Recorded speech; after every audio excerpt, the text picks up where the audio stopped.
and I'm the illustrator of my two border towns. I have the pleasure to be here with David Bowles. Hi there.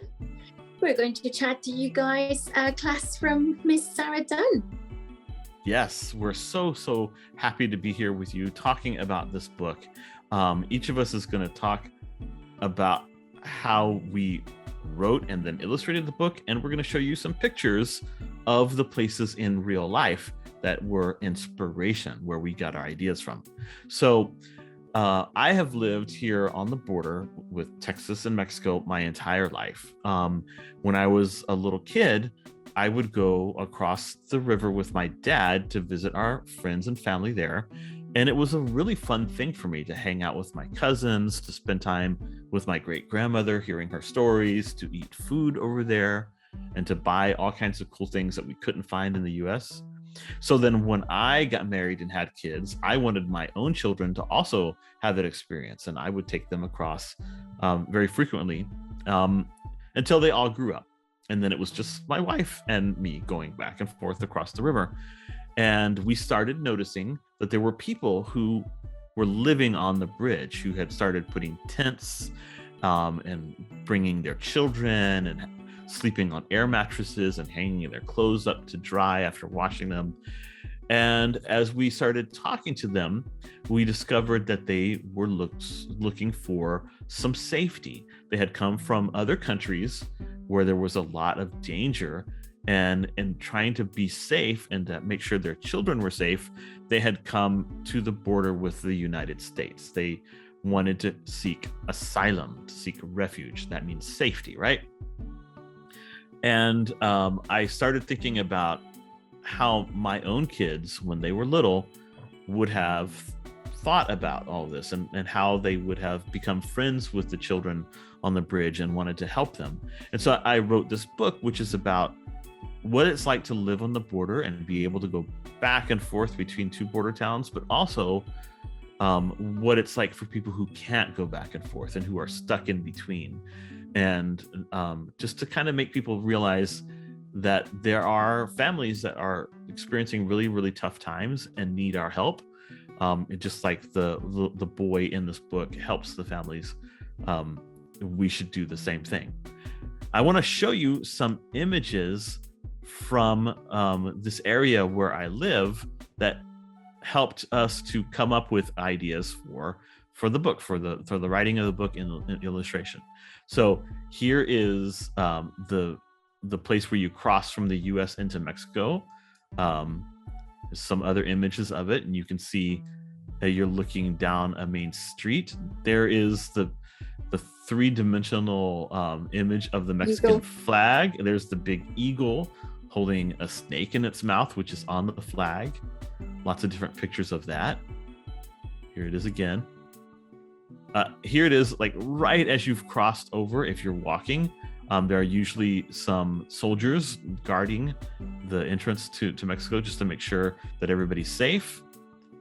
Here's what the US side before you get to Mexico looks like. This is the town of Weslaco, and you'll see, if you look down the street, that there are interesting colors, but you're going to notice that they're not quite as bright as in Mexico.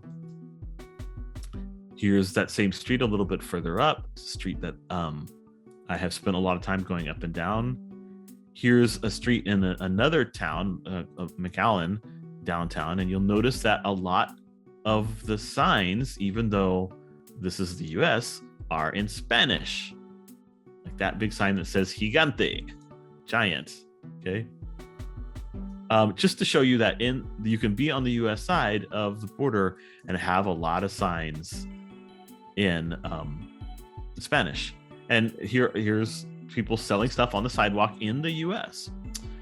Okay, back to Mexico. Here's just some random person, and I don't know who she is, but this is an image of... She's happy. She's very happy. She's like, yes, this is Mexico. I love it. And see, now you can see, look at there are lots of colors here, but they're much brighter than the colors that you saw in the town in Mexico. I think that's really interesting. And here again, people are selling stuff on the sidewalk. And even though this is Mexico, there are also signs in English, which is really, really cool. And this is the little plaza right before the bridge in Progreso. People just selling stuff. And you'll notice that it's like this one skinny little street.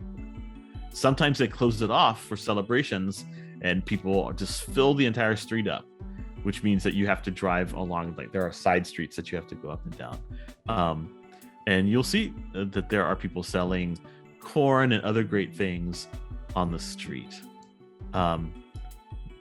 Here are the families that were living on the bridge when I started writing that book.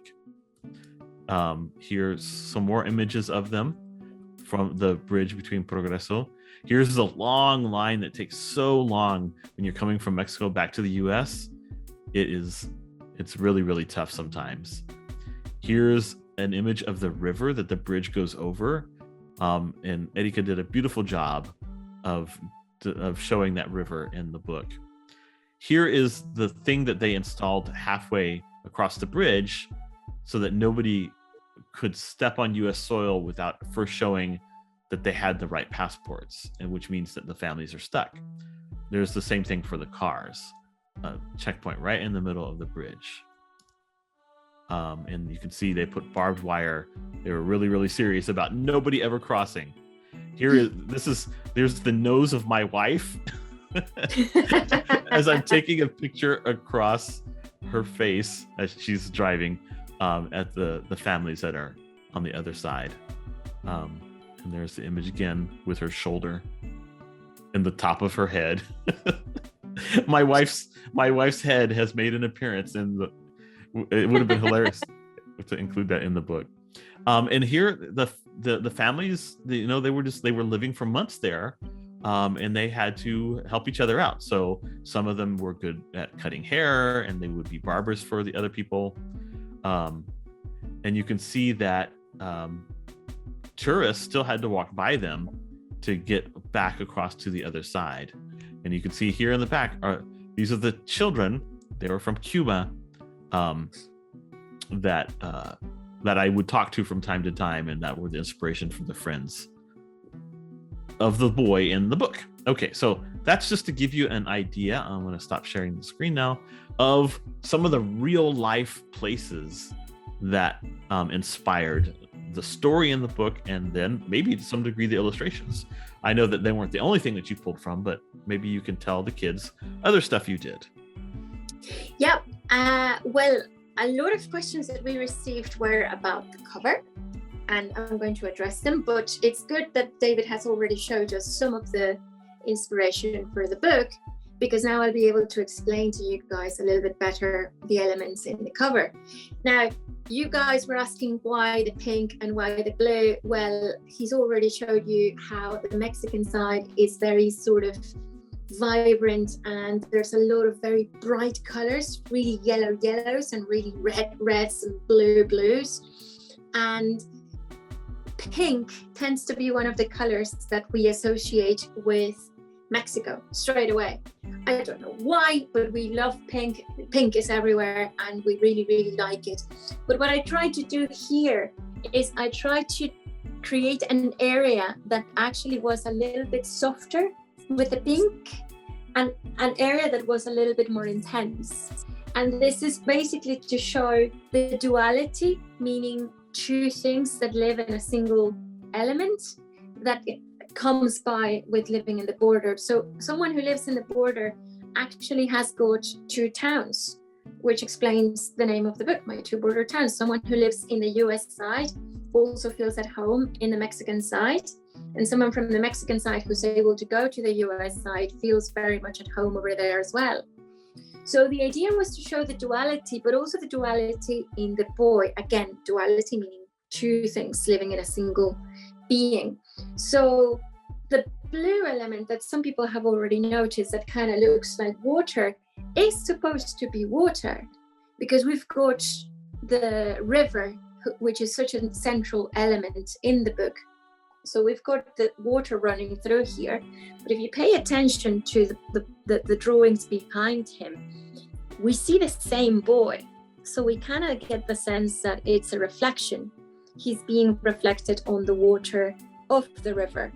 But actually, we've got all of the buildings behind him up here are from the US in the book.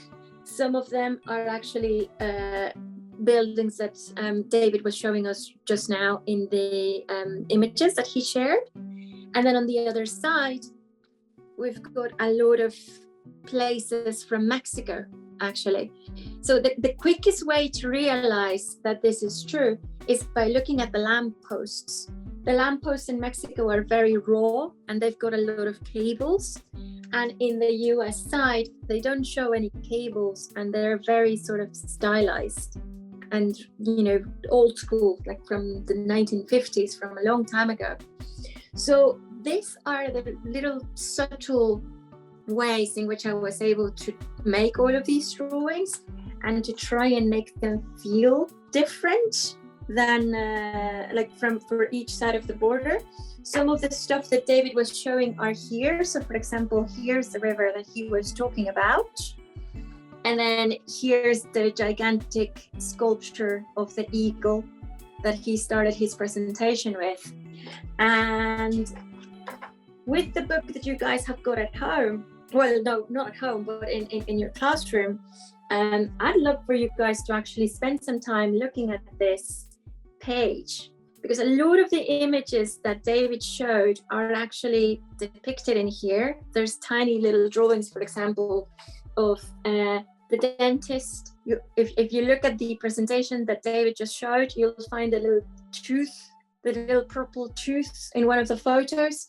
And then we've got a lot of the exchange houses, like the money exchange houses. Here's the little plaza that he showed at the very end. Then here is one of the businesses that were near that plaza. So a lot of those places you will be able to find, but also I hid a lot of places that are meaningful for my family in a different side of the border in Tijuana. So there's tons of little details like that that I've hidden throughout for you guys to get a sense of what it's like to visit Mexico if you've never been, and for you to also see how the boy is able to go back and forth and he still feels very much at home. That's what it means about, you know, being a dual national, that you've got a home in two places rather than just one. That's exactly right. And so hopefully, you know, seeing the real life inspiration and hearing our own stories about our lives and the way they connect to the book, you'll have a better idea of what the little boy is going through, and you will, like us, hope that, you know, that everything works out and that his friends are able to come and visit him, because that would be great. It would be lovely to imagine a sequel in which the boy and his friends are bouncing on the trampoline and having a good time together. So thank you so much for your wonderful questions. We're glad that you've read the book, and we hope you enjoy it. Thanks. Thank you, guys. Bye. Bye-bye.